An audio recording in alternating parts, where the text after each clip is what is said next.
Mr. Guthrie. I believe that one of the underlying issues that we face here is not just with this study, but with many of the studies that come towards council. There's a larger issue, and that is that the use of consultants doesn't really help clarify the decision, that unless they're used wisely, they muddy the situation. And so specifically what I would argue is that I'm going to use some examples out of this report, but I'm not really going to talk as much directly about the trolleys as simply to say that I think that the information isn't there to help you. I'm not accusing anyone of impropriety. I'm just saying that this is a process that happens. Example, missing subjects that were in the report. We all know that it's been spoken of today about green power not being put there.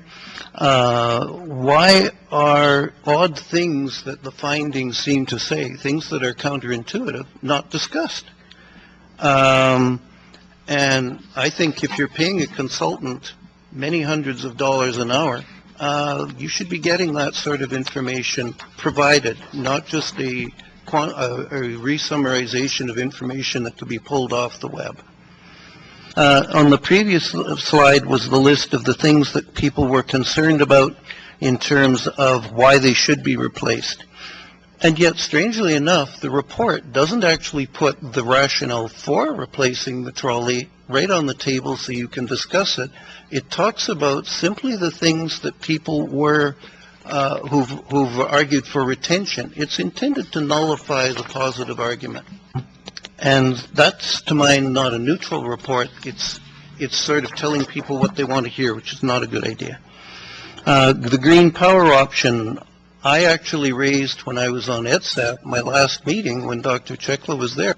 But I said, green power should be looked at, not just coal. And the data are there. I got out of the city of Calgary with one email the information about what it costs them to run their green power.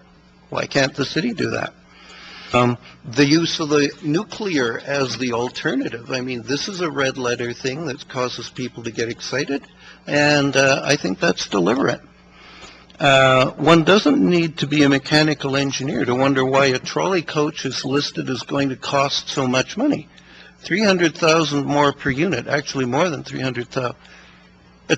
If you took a hybrid bus and removed the diesel engine, put some poles on top and added some batteries, why should that add $300,000? We've heard from the other company that makes trolleys that this isn't a fair change.